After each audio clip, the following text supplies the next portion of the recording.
All right. Good evening, everyone.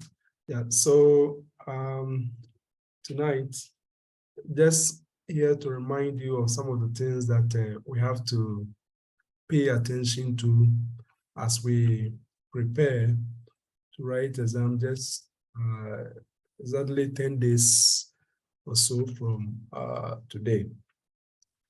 So first and foremost, privately, some of you have been talking to me about how the essay question should appear. In other words, should I write introduction? Should I leave indented paragraphs and things like that? So I'll be getting those kind of questions. So what I intend to do is that, of course, my assumption is that the fact that one person has asked a question means that maybe other people who might not have necessarily asked the question direct may also have some interest as far as that question is concerned. So I think that it is opposite that we clarify. After all, as I keep telling you, so like the person who asked the question, let me show you this. Just trying to see if I can open up this.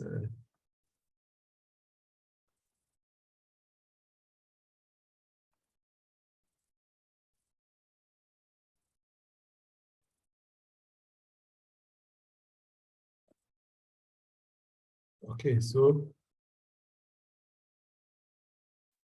like if you like the layout, right? The person has what should be like the layout for,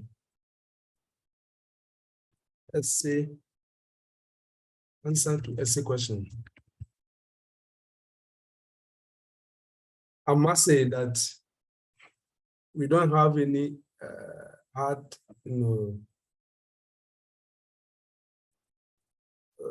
this fine, but not very much used to. It works. Okay. Good. So, for the sake of the person who asked that question, so like, and the person asks, should they be like introduction, and things like that? Okay. So let's suppose, should I leave indented,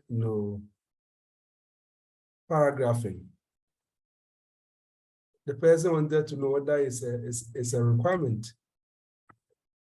This one, you are not doing word processing, you are just using the pen to write. So the objective should be, how best can I let my answer appear clear, readable, or legible, as it were, so that my markers, my examiners will not struggle to see what I am trying to say. I think that should be the focus. So once you have that in mind, then you should know that this is not, you're not using your laptop. So any practical thing is good. So let's assume that, like, assuming like a typical essay question, the person wanted to know, should I write introduction? Well, I would say that if you write the word introduction and you start writing, you haven't done anything wrong. It enhances maybe the appeal, right? The appeal or the layout of your answer, as it were. On the other hand, if you don't also do that, you are not necessarily penalized for not doing it. Yeah, so that is what I would tell you. But except that if you like, maybe you write it, you don't lose anything. It probably enhances the layout or the appeal of your answer. Then the next thing the person asks, should I leave indentation, right? This is, let me show you how the indentation works. Let's say that, let's probably what question should we use as an example? So let's suppose that you have a question like, as a friend of mine has been asking, the question about this whiteboard. Sorry, I'm not very good with it usage. Let me manage. Sorry.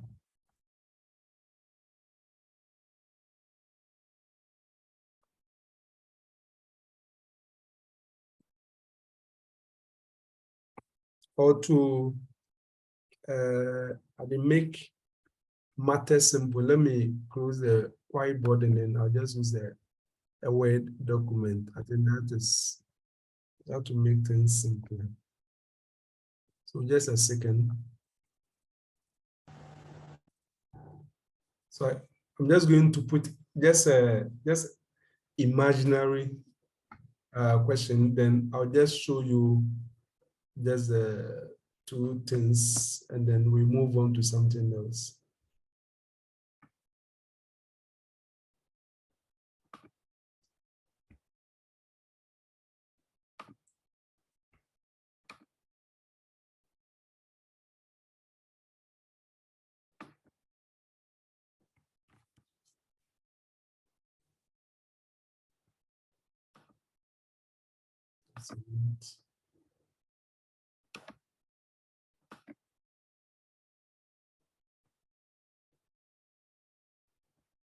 Yeah, okay, so then let's see. Let me put the screen so.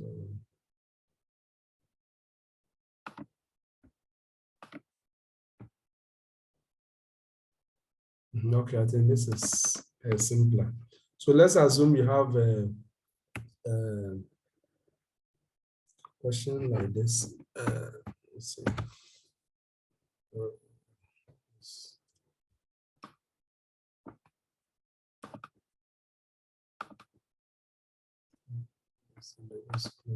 Okay. So you have like maybe like a practice question one. Let's use this as a blackboard, okay? Question one. And somebody says to do something like the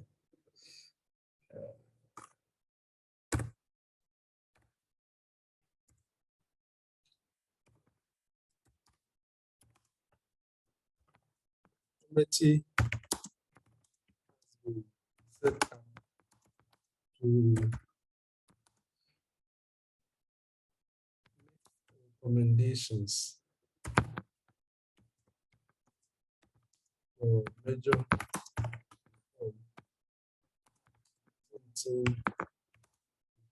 constitution.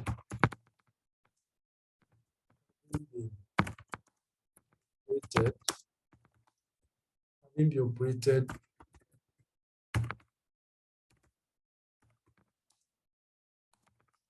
nearly 3 decades.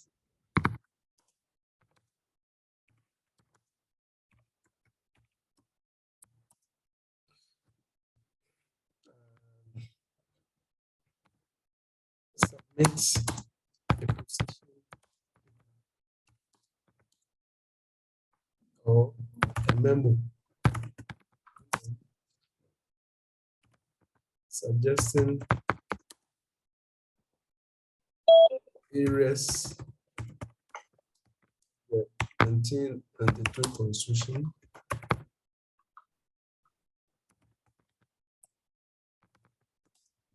which should be amended. Yeah, so let's assume that we have something like this, okay? Just because of what the person who asked me through the private chat concerning how the answer layout should be, that is why I am putting this up. So, I mean, this is imaginary. I'm not saying it's any question, which is coming, but who knows? A committee has been set up to make recommendations for major reform of the 1992 Constitution, having been operated for nearly 3 decades. Submit a position paper or a memorandum suggesting areas of the 1992 Constitution which should be amended. Okay, so if you have a question like this, this is a typical essay question, as you will notice. So, how do we go about in terms of, as I said, the emphasis here, just to give a sense of, or just to answer the person who asked me about how the layout of the answers should be. So as we've said, like typically, right, you plan your answer. I'm not saying you're going to write, plan your answer as part of the essay, no. And you have your introduction. So what are you going to do? You have to appreciate what you're invited to do. So, for example, a question like this, you don't have to fail to appreciate the context. Yes, the context is that the Constitution, which was adopted 1992, is true, has been operated for 3 decades, and there have been a lot of experiences among the citizenry, the governed, and then those who are in charge of the governance, and all that. A lot of issues have come up, and for that matter, as it is said, a life which is not worth, which is not reviewed, is not worth living. For that matter, as a country which has gone through nearly 3 decades of staying faithful to a constitution, it is necessary that we bring up those areas of the constitution which have, for example, not served as well and have created some difficulties for us. And then you also make the point that it is also clear that in 2010, a constitutional review commission was set up to engage in a similar exercise. Although the recommendations made by the commission, as well as the subsequent government white paper on the commission, have not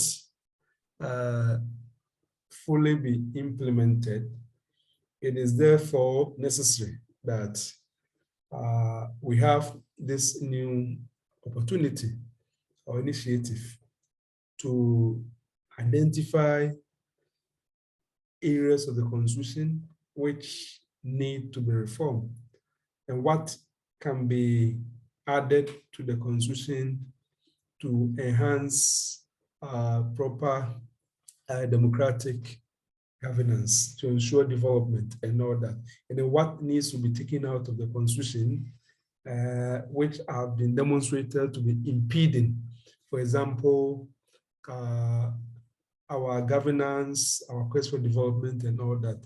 And for that matter, in this paper you are doing, or in this essay, you are going to do, so we see what we are doing. We started trying to give the reader the idea of what we are going to do in the paper. So let's think together. What are the things we should go into an essay like this?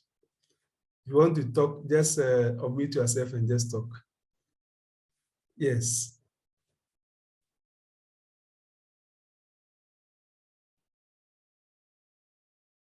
Are we together? Doc, good evening. Yeah, good evening. This is the second time that you have brought this instant question for discussion. So, I mean, I think we are going to pay attention to it. And if That is the kind of thing I want us to be doing. So at this stage, you'll be doing a lot of reading, a lot of revision. So this is not time for us to be pretending that we are learning things for the first time. So let us be, if you read or if you talk to the examiners or the report that they have, one of the things which they put up was that students should practice how to solve questions. That means that they had evidence from student answers that students have knowledge, students have actually learned. However, what is lacking or missing is that a good number of students don't know how to bring the knowledge they have, together in order to respond to a question. It is one thing, having learned something, and you're able to just put information of that you've learned out there. And another thing, being able to organize that information in a way which properly respond to what the question is asking us to do. So let's get that distinction so that we get the marks that our hard work deserve. Otherwise, sometimes it's sad. The student has just thrown everything there. The information you've thrown out there is really good, but you probably get just a half of the marks because you haven't organized information to respond to what the question is actually asking you to do. So let's keep that in mind. So on that note, if you have like a question like that, what do you think are some of the things that we need to be doing? And this in terms of the opening or the introduction, I have actually pointed your mind towards certain tangents. But in terms like the substance, what are some of the things that we should be doing?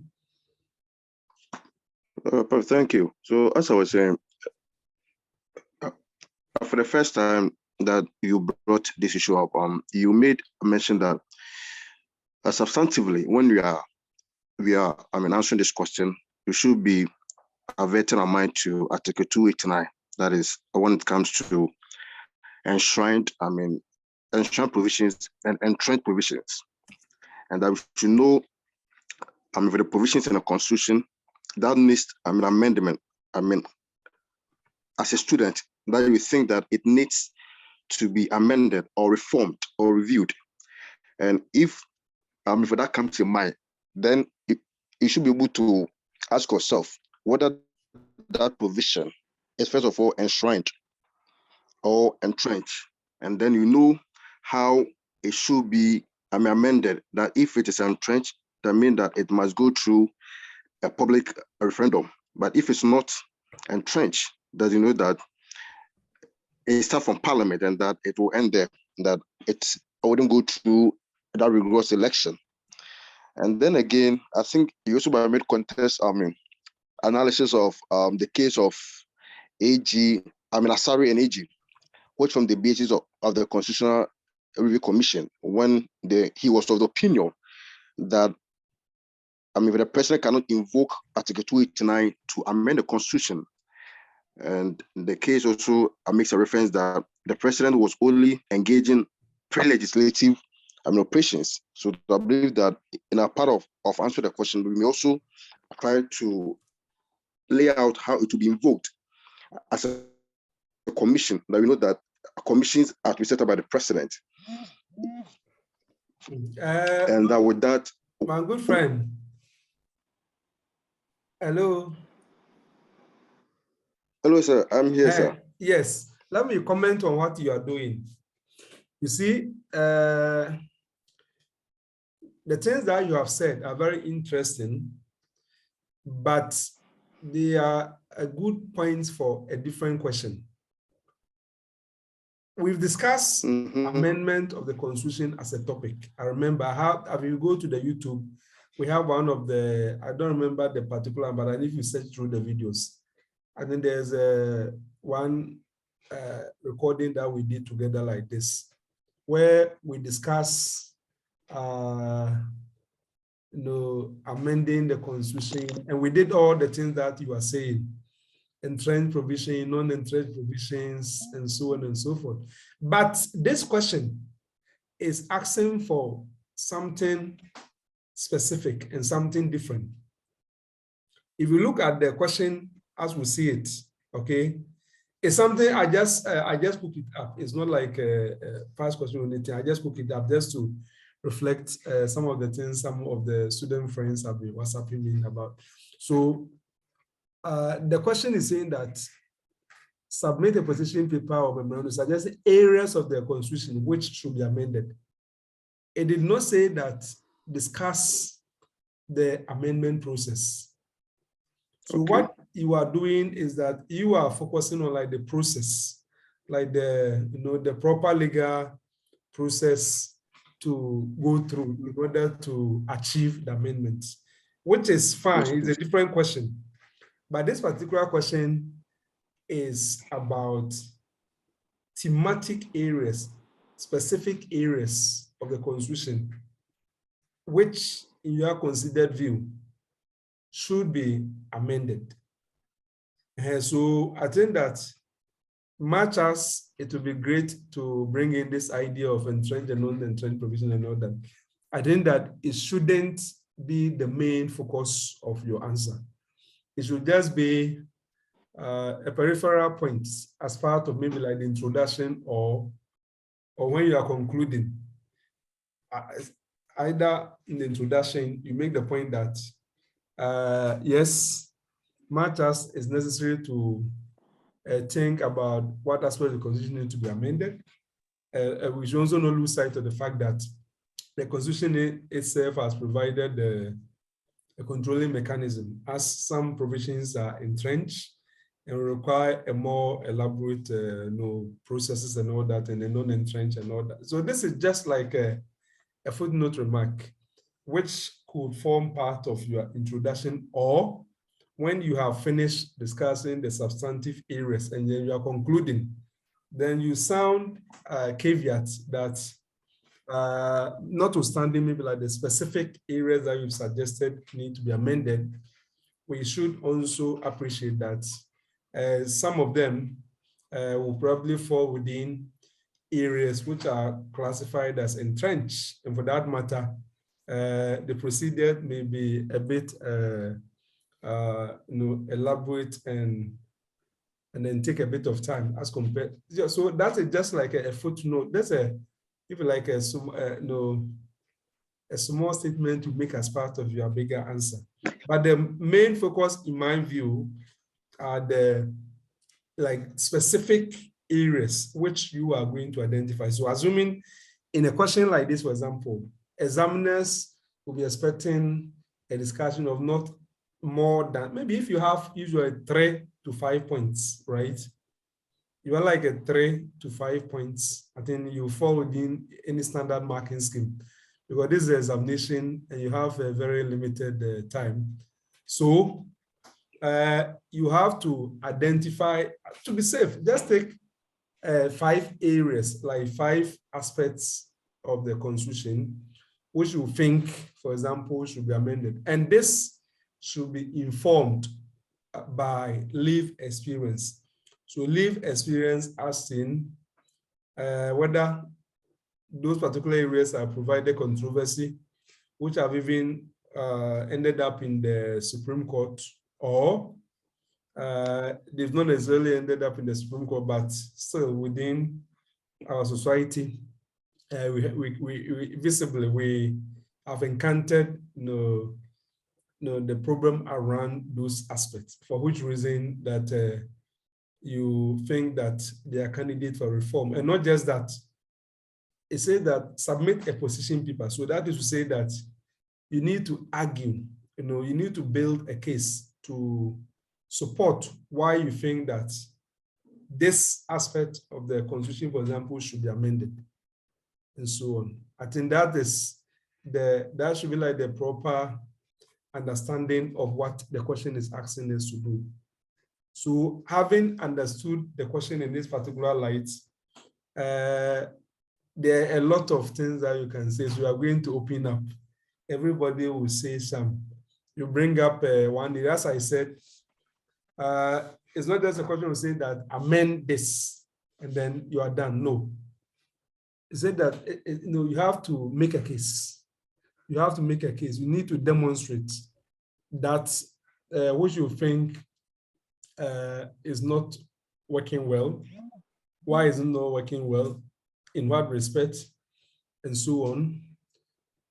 And then you propose, if you like, your solution or your panacea, as it were.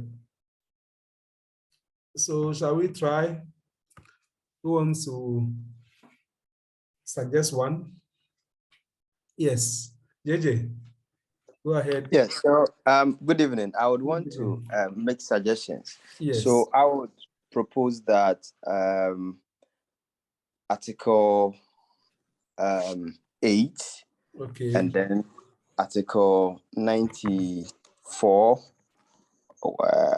94 1. So when you say the article, then you give us like the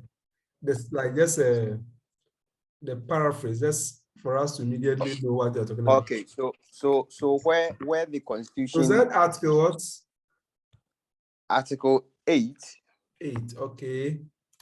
Yes. Yeah. So what aspect? So on dual citizenship, trying to bar others from holding some positions. Okay.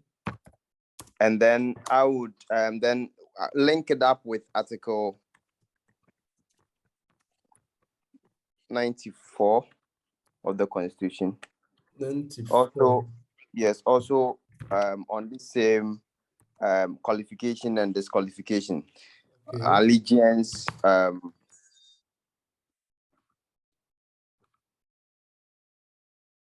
Okay. Okay. So, can I make a case or? Yeah. Yes, go ahead. That is all right. So yes. So even though the Supreme Court in Asari versus Attorney General denied the position of the fact that those with dual citizenship cannot hold certain positions, and that certain positions are reserved for people who do have their full citizenship, I would want to make a proposal that for satisfaction of Article 17, which says that all citizens are equal before the law, I am of the view that as far as those people remain citizens of this country, I think that there should not be a caveat on their legitimacy or as to whether or not they can contest for certain election or hold certain positions. And that I would also use the Smala Bebel case, and then I would also use Jens Nifakwesin and is it Asin Asinov, yes. I'm coming Nifa and James Kwesin. And because of that allegiance and dual citizenship brouhaha, an entire constituency is supposed to go without a representation from Parliament. And to even take some inspiration from the case of Justice Abdullah and Attorney General, where in determining whether or not the second deputy speaker has a vote, the Supreme Court was emphatic that the representation of the people should not be denied. But because of this allegiance issue, the people of Asen North have been denied, of which, if the Constitution is amended, it will be able to take care of this inconsistencies and the lacuna which is found in the Constitution. Oh, okay, JJ. Yes, yes, I like the effort you are making, but just a quick one. Okay, sir. First of all, have you looked at the Committee of Experts report, as well as the Constituent Assembly deliberation, and then the Constitutional Review Commission report in relation to these two related issues that you brought up. No, I haven't. Yes, because this kind of exercise, you need to, for example, understand, don't forget that the Constitution was not just adopted like out of the blue, that the provisions are informed by certain development, certain history and all that. So if you look at, of course, not all of them, some of them you read the reports, you get the background. And that is why the 2010 Constitutional Review Commission report, I think that is very useful. Because what it used to do is that it will state, for example, like the dual citizenship and us. Should we change it? Then they'll try and state what they think like the problem is, or what was some of the justification for having it included. And then they will try and expose how is it problematic along the lines that JJ, you have demonstrated.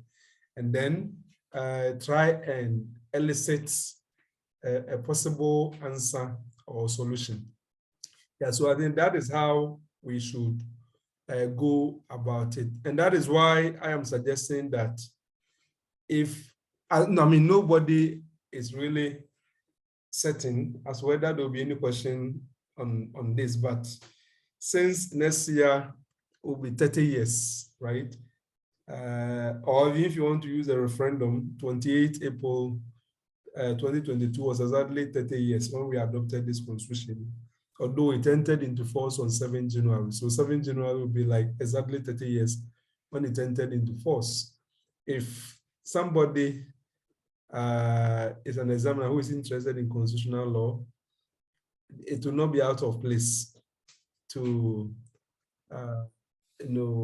ask students to do something like this. So assuming this were to be the case, then I think that it will be important for you to prepare at least 3 to 5 areas, okay?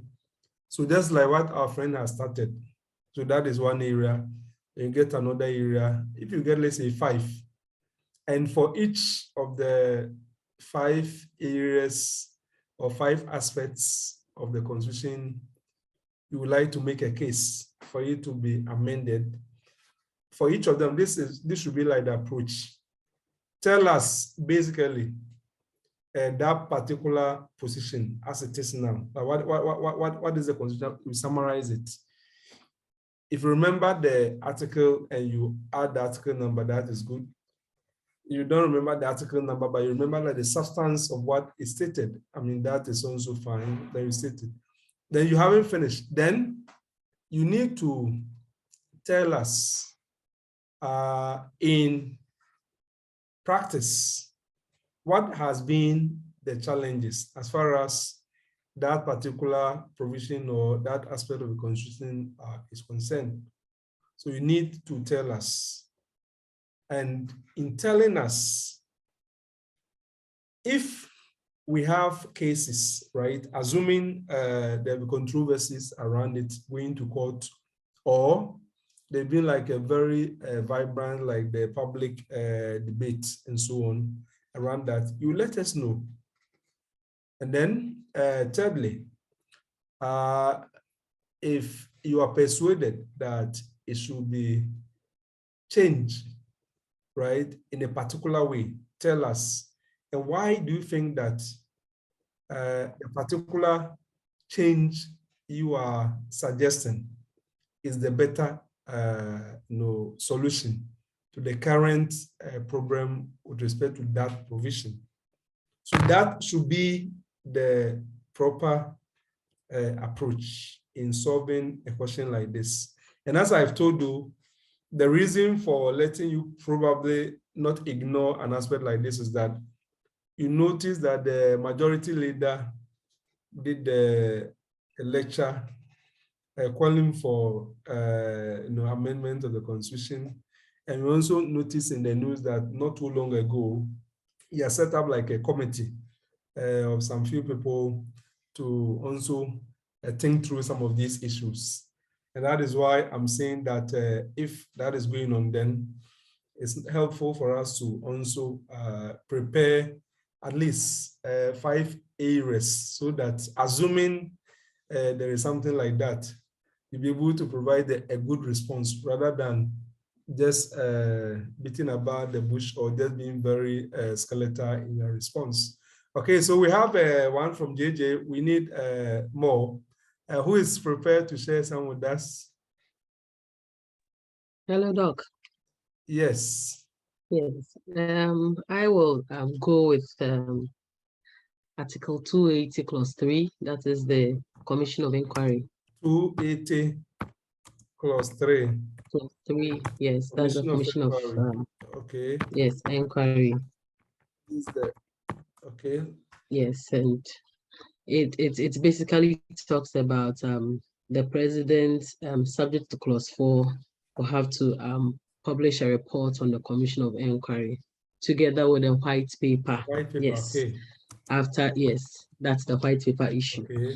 So my suggestions for 8 amendments is that we have realized that over the time when a person is subjected to the Commission of Inquiry, the state is barred from preferring criminal charges against those persons with respect to their findings, because they are deemed to be witnesses when they appear before the Commission of Inquiry, and they gain some immunity with respect to their statements or their answers they give at the commission.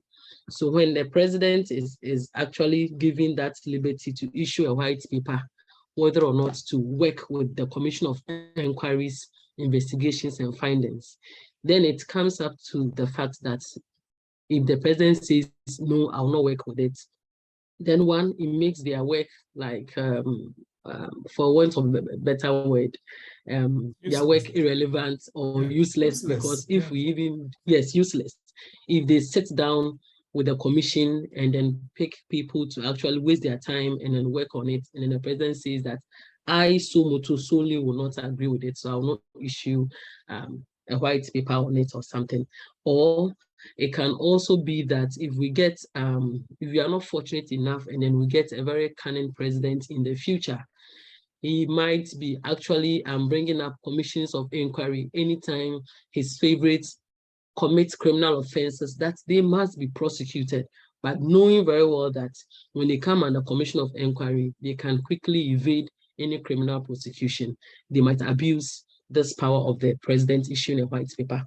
And not sounding political, for example, the Iowa Suwogan issue came up, and yes, the incident came up, and then I know that the committee made some recommendations that they were expecting the president to actually work with it, but up to now we have not seen anything like that. I think is it Judicial as well, or?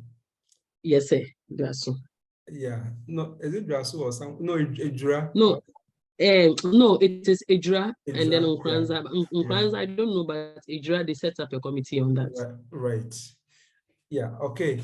Yeah, yes, I think that this particular one is another area which is topical, and sometimes you ask yourself, isn't it the waste of the taxpayers' money for Commission of Inquiry to go through all the long hearings, sittings, and sometimes state money is used to buy airtime to televise proceedings and all that, only for the president to come out the white paper and say that, well, we accept it, we don't accept it, we accept it, we don't accept that. Yeah, so I think that you are right.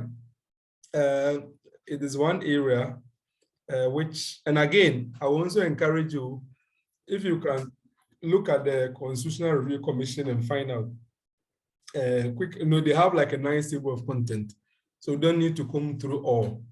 And I think they have a PDF to which I've put on the platforms, which is searchable. You know how to do what find. If you go to click find on the PDF, the particular thing that if you click on it, it can take you to the particular spot so that you can quickly check it out. So find out some of the ideas which came up during the Constitutional Review Commission report. But certainly, I think the white paper is something that we need to think through. And if you even have time, you can even do a little bit historical, because the use of the white paper emanates from the British politics. And, you know, they have like a unique background because of their monarchical arrangements, where, you know, the crown will set up a commission and all that. And because like the crown is like a complete sovereign, it can pick and choose whichever aspect of your report that is going to work with and all that. So you ask yourself as whether having a constitutional democracy like the type that we have, it is still appropriate to just imitate these unique constitutional practices from a typical monarchical, you know, background like Great Britain, as it were. Okay, so we have two, and I gave in another illustration. Let's take the 2013 Constitutional Review Commission again, just to reinforce the point the lady made as to the white paper being really making the whole new findings and recommendations more or less like redundant or useless. If you take the 2010 Constitutional Review Commission report, for example, vis-a-vis the white paper which the government at the time subsequently issued, you begin to wonder if, you know, Constitutional Review Commission, like in the form of commission for inquiry, has gone around the country, has used so much resources, money, time, and all that to do this. For the government of the day, just by the stroke of pen, to say that we agree with this, we don't agree with that, then what is the point of actually going through this exercise? Yeah, so I think that is a good candidate that you can make an interesting point for amendment. Yes, what else?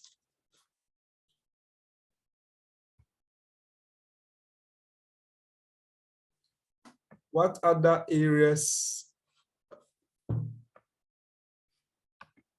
We have 30 students or 29, so if everybody is even giving one, we should get a lot, isn't it?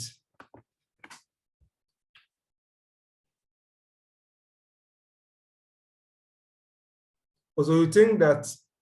Yeah, I'm coming up again. Okay. Article 89, Council of State.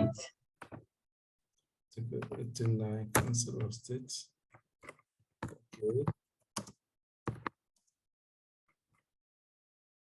Yes. I think if I check the Constitution, Article 89 with the Council of State, yes, we find out that their representation mainly is the president that actually takes care of their representation, although they are voted for from their various constituencies. I don't know, is it their various constituencies? I think so. And it states that their recommendations are advised to the president, which is not mandatory. So if their general work is not mandatory, then the Constitution will have to be amended. It is either that their advice is made mandatory, that the president would have to work with it, or they must be taken off, because as it stands now, they are part of the Article 71 holders, and we know how much the emolument that is going on for this group of people. So if we have these number of people and then their advice is not mandatory, then we ask ourselves, what is their use if they will advise the president and then he has the discretion not to take it?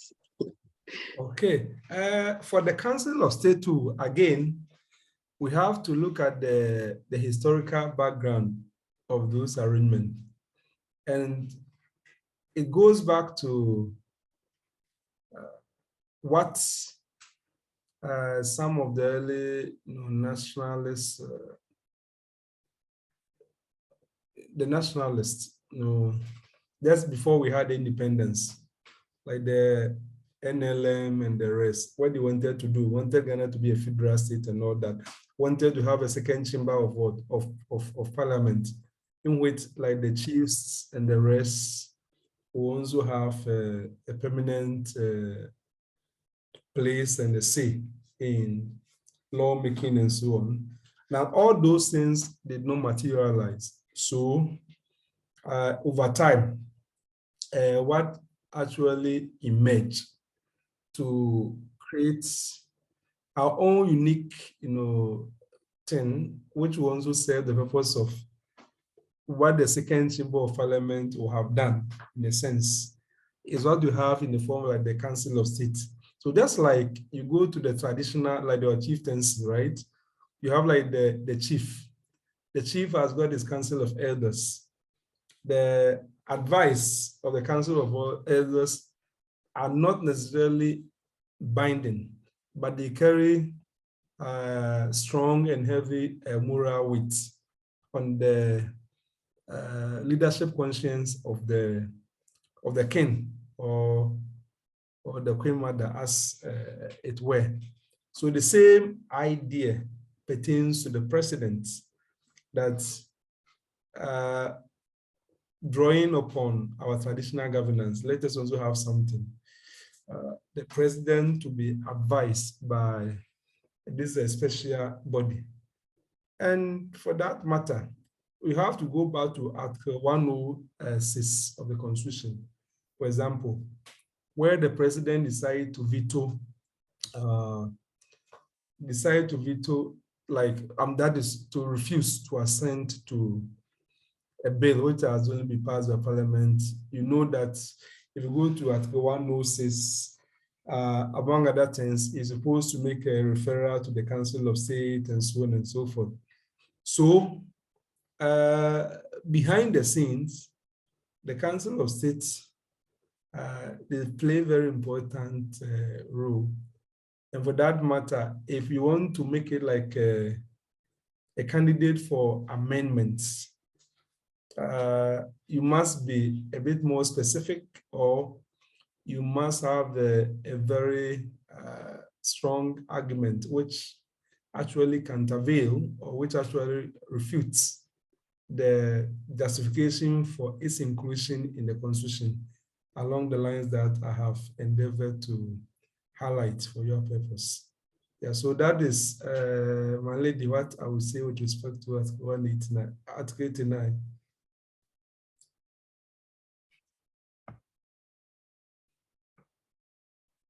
Any other? I think somebody used the chat and said Article 71, but the person has not developed it. As I said, if you have a question like this, okay, Jessica, your hand is okay. Let me yield to Jessica before I will comment on the one who used the chat. Jessica, yeah, go ahead. Okay, good.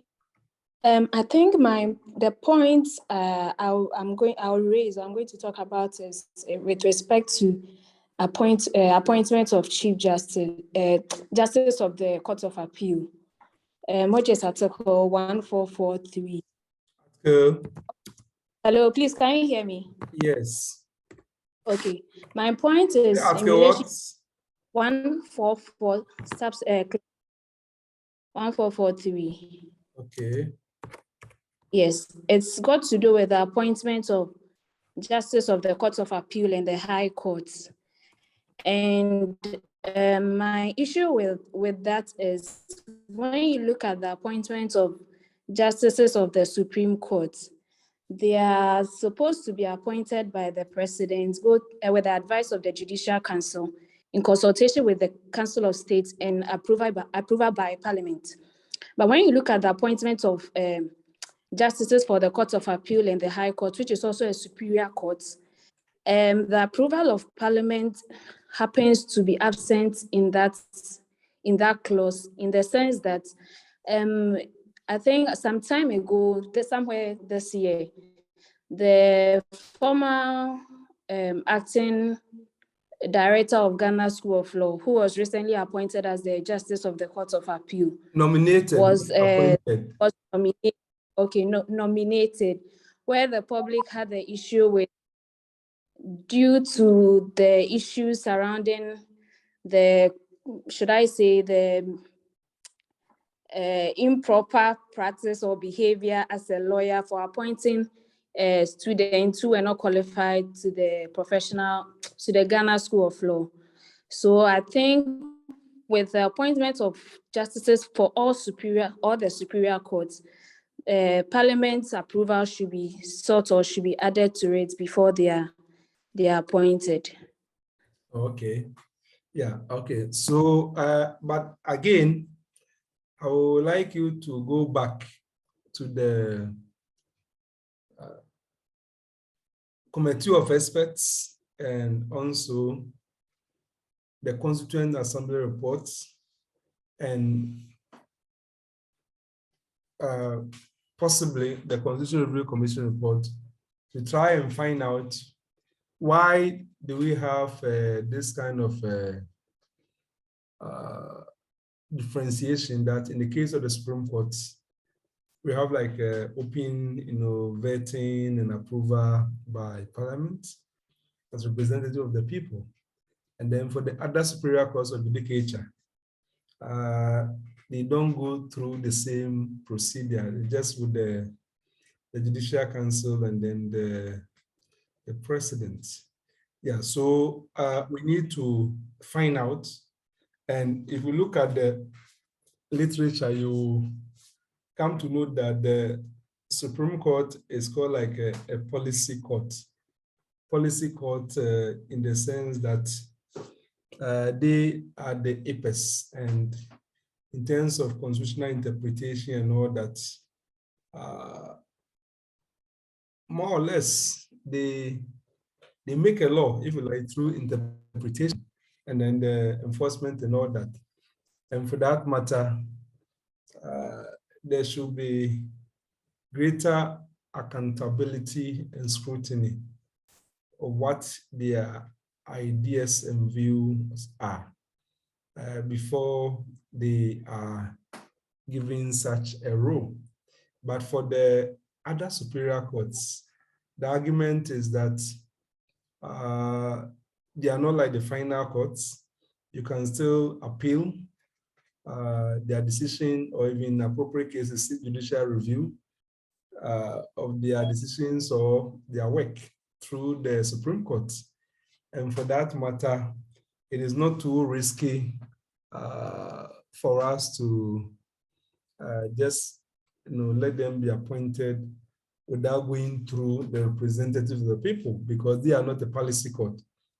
The High Court is not like a policy court. Court of Appeal is not a policy court, but the Supreme Court is like a policy court. So that's is part of the explanation why that is so. Okay, Doc, if I may. Yes.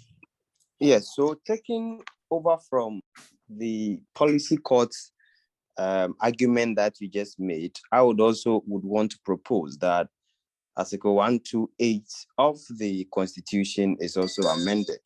128. On ground 128, yes. On which aspect? What is the? On the Supreme Court, the composition of the Supreme Court. Okay.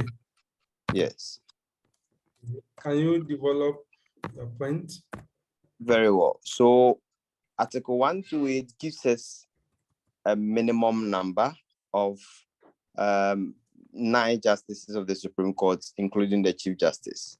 And it does not give a caveat with respect to the maximum number that must be appointed to the apex court of the land, which has final and appellate jurisdiction unless it is subjected to a review.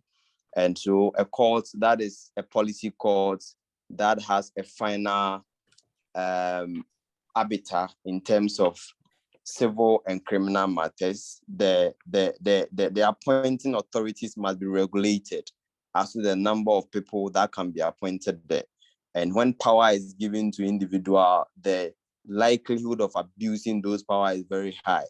And I am of the view that the constitution should be amended to regulate and especially to include the maximum number of people that, or maximum number of justice GSCs that should be appointed to serve on the apex court of the land. Okay. So you are talking about capping. Yes, capping. Okay, okay. All right. So as I've said previously, this particular aspect, I remember during the Constitutional Review Commission, it came up, and there are interesting arguments. If you go to the report, I mean, just about 2 or 3 pages, you get a lot of interesting material to help you to develop your ideas further. So as those who have just joined us, what I suggested earlier on is that without actually sounding that there's going to be any question on constitutional amendment or reform, but just that it's also useful not to be ignorant, because as somebody argued, anything around us and happening, so long as it is relevant to the 6 examinable subjects. If you are not ignorant about it, you don't lose anything. So in that respect, we suggested that you should try and get maximum, I mean, maximum of 5 is enough, because like, assuming you have like a question like this, marking scheme, you'll be looking for maybe 3 to 5 points well discussed. So get like the 5 areas which you can develop well along the lines that I have previously indicated to you. Good. So we have a number now. Any other? Let's take 3 more, and then we will leave this and take probably 1 more thing before we leave. Yes.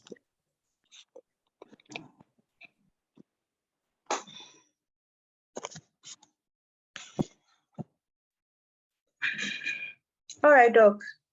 Yes. Okay, so I would choose Article 1365.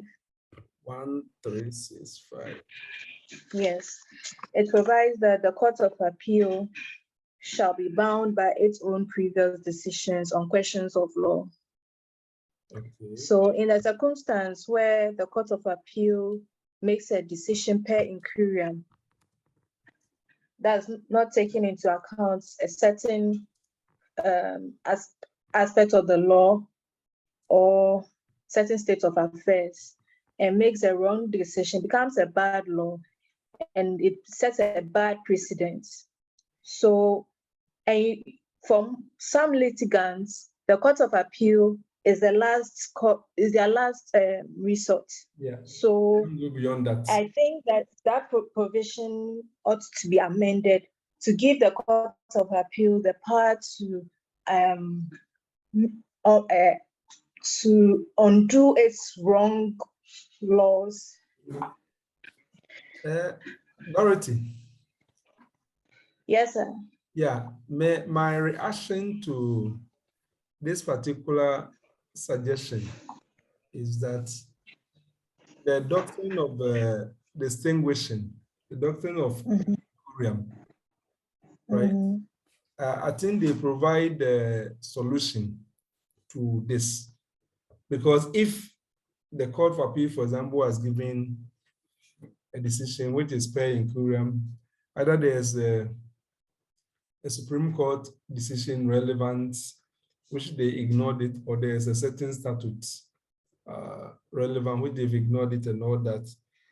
Assuming there's even no Supreme Court decision on the particular matter, and a high court or another Court of Appeal panel have to take such a decision as a guide, I know the principle of if you do judicial precedent, which we've discussed previously, and stare decisis, which says that where a particular precedent is, for example, inherently wrong because it ignored a relevant statutory provision or a relevant president of a court of like a higher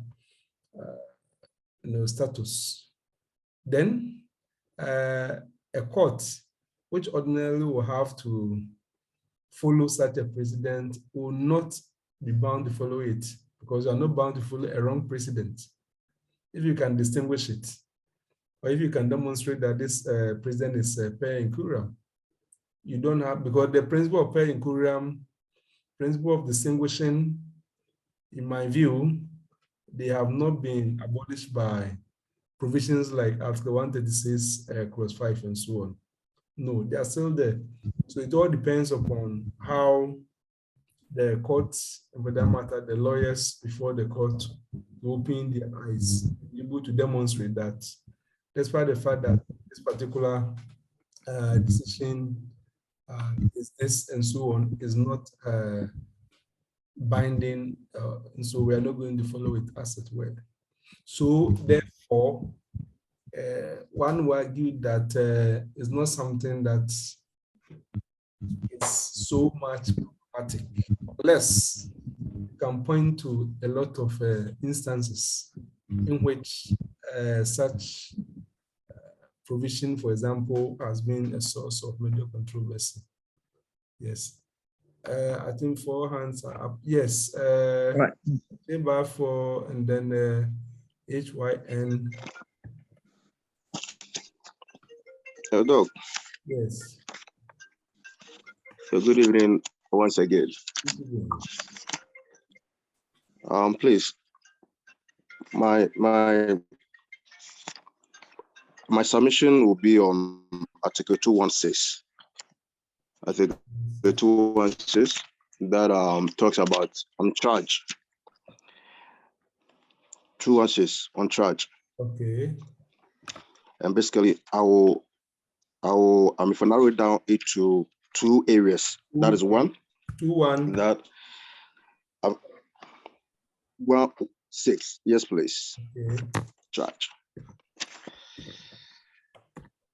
That I will limit it to 2 areas. That 1, a reform should be made area of they going beyond their investigative powers.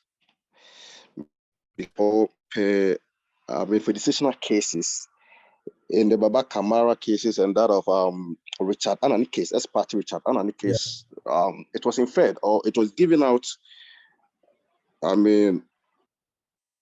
apparently that they only have investigative powers and that they cannot prosecute. So I believe that it also be a time wasting, as one of our ladies submitted on commission of inquiry, that if they will sit and go through all this, investigations, and yet they don't have the prosecutor powers, and they have to make a submission of its findings to the Attorney General.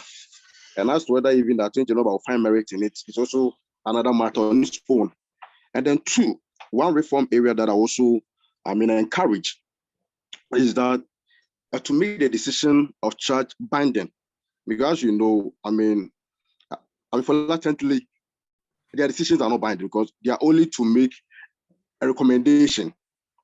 As you know, that they are only to make a recommendation that these decisions are not binding and that it should be binding.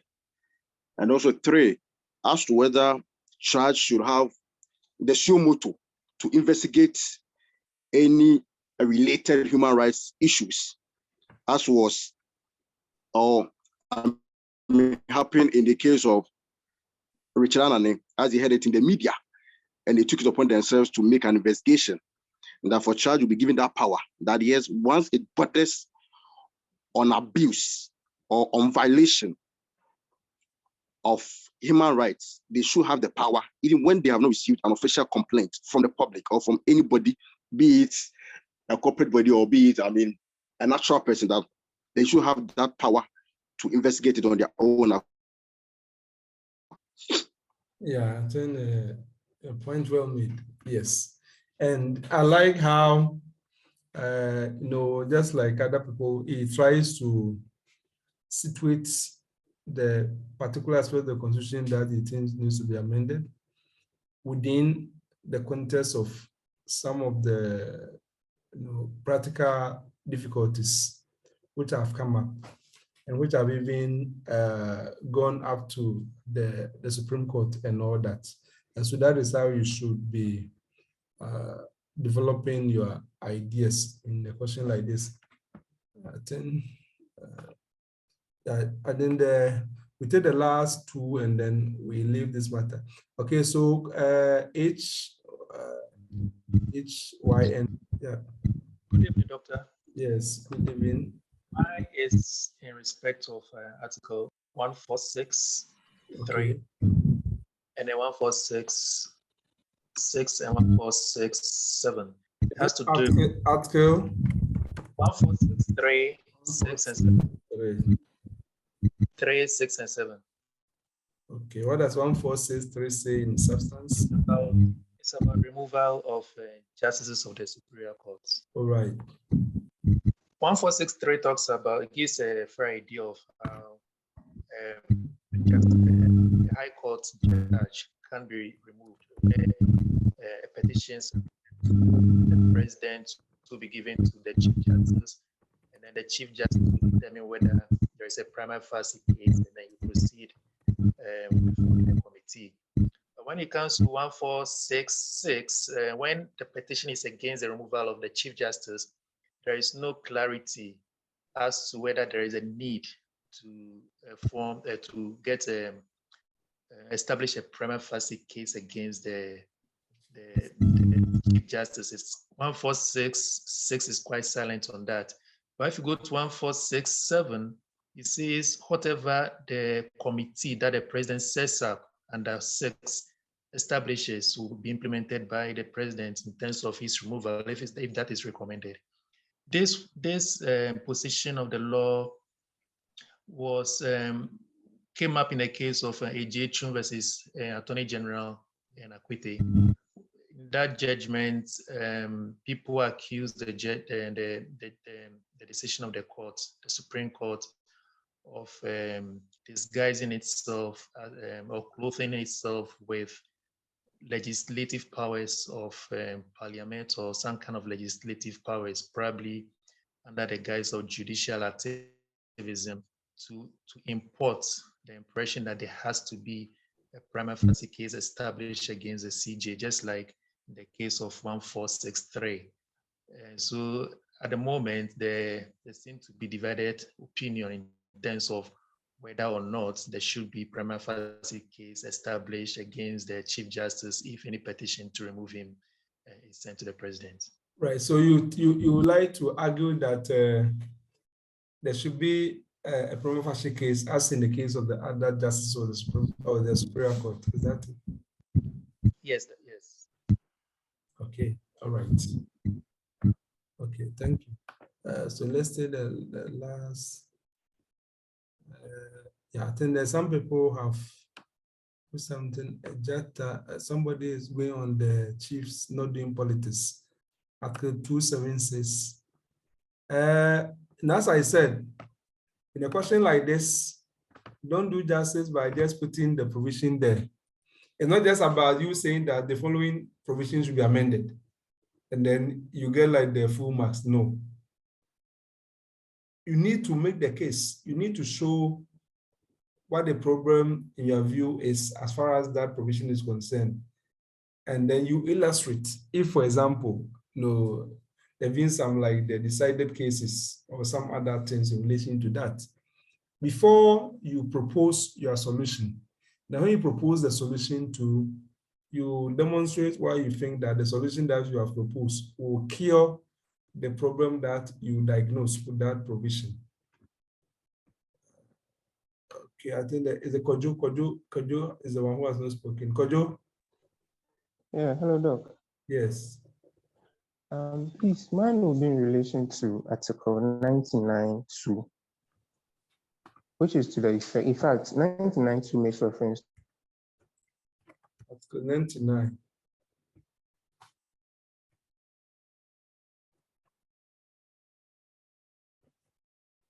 Kojo, are you there? Hello? Yes. You said Article 99. 99(2). Okay. Which is to the effect that on matters having to do with parliamentary electoral disputes, it shall commence at the High Court and terminate at the Court of Appeal. Okay.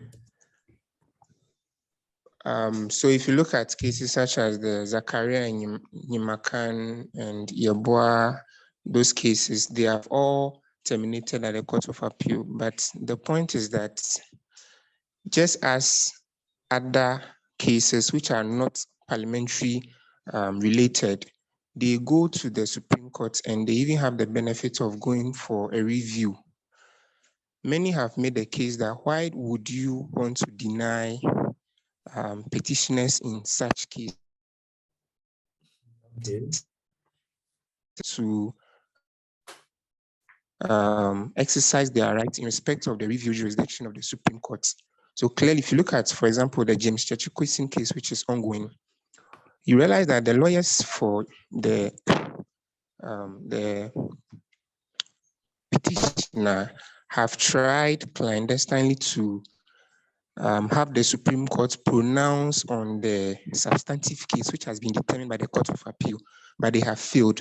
It tells you that there's a desire that lawyers would want the Supreme Court to open up its doors to them in respect of such cases. And that even fits into the erroneous perception that justice is not being done in the country as we normally see or hear people talk about in the media. So that is what I would like to. I see, Kojo, before you go, Okay. I want to draw your attention to something. Let's start from presidential petition. You notice that presidential petition, there's even no appeal, so to speak. Yes. That's true. Maybe where you go for a review or something like that.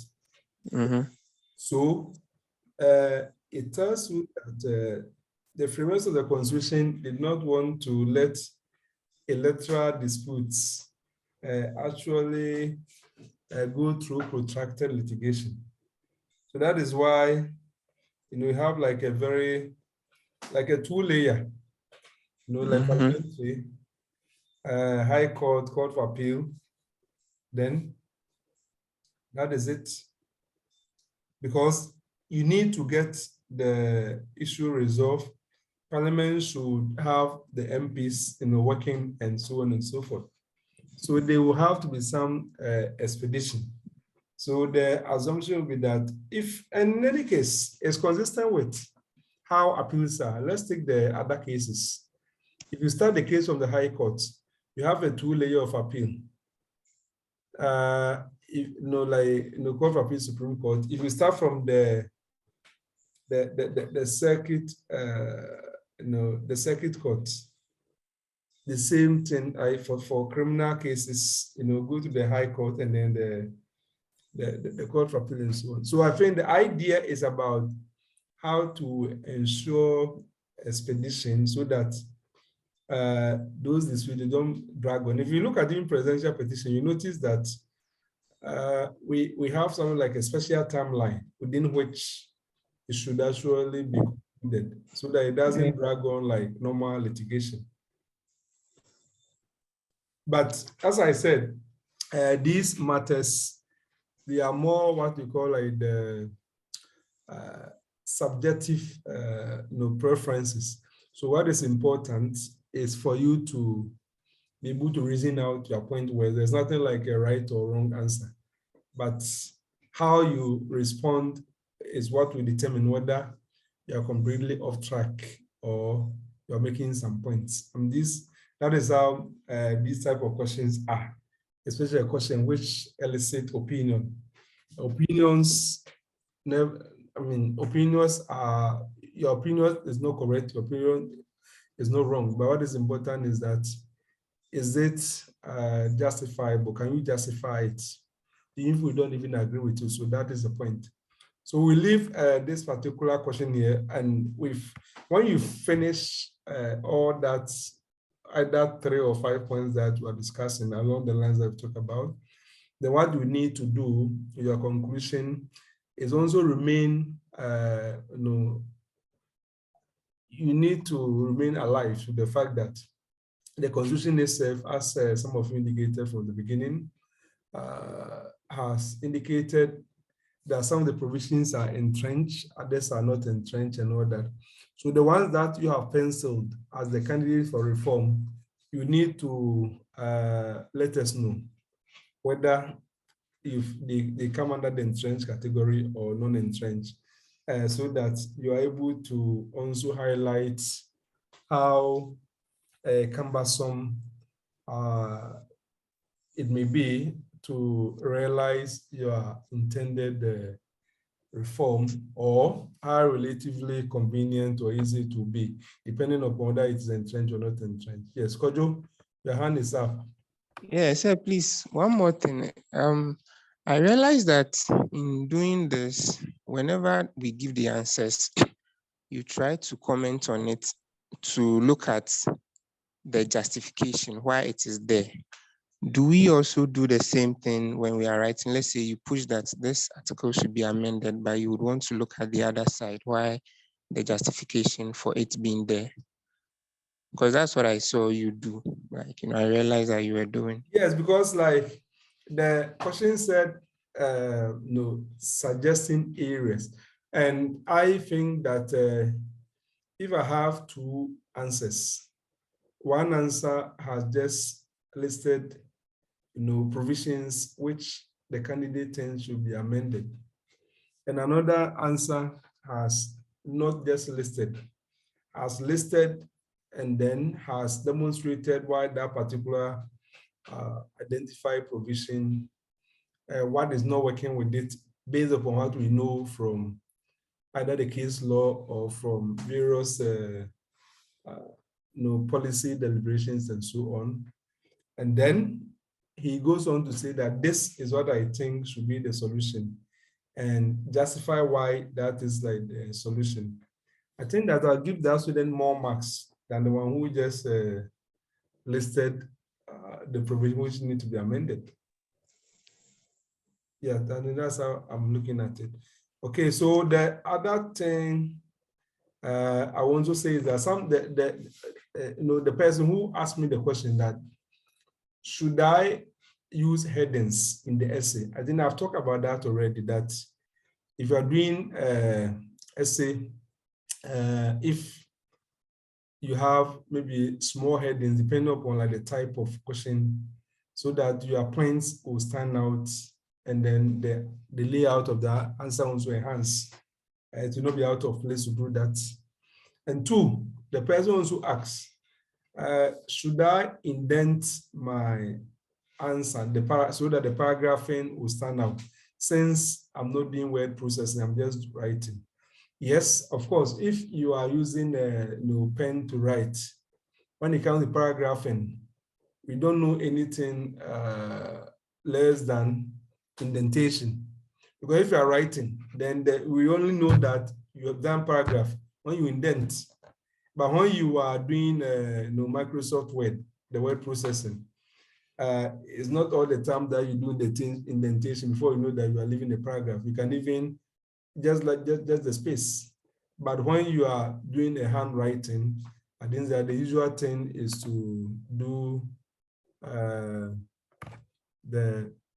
indentation so that the paragraph will stand out. Yeah, somebody has also asked whether he can use a black pen to write the cases so that it will stand out. Yes, I mean, if you have the time, that is fine. Otherwise, you can underline the cases so that the cases will stand out. You see, the reason for underlining the cases or letting them stand out is that don't forget that your examiners are working under pressure. So they don't have to struggle to know whether the student is actually falling within the marking scheme or not. And that is why it's better to do some of those and also write out clearly. Okay, otherwise, I think that one of you has actually, the first person to come, that was Claudia. I was having a chat with her, and she indicated that we may need to do something on the chieftaincy, the chieftaincy and citizenship. So I will endeavor to do maybe some short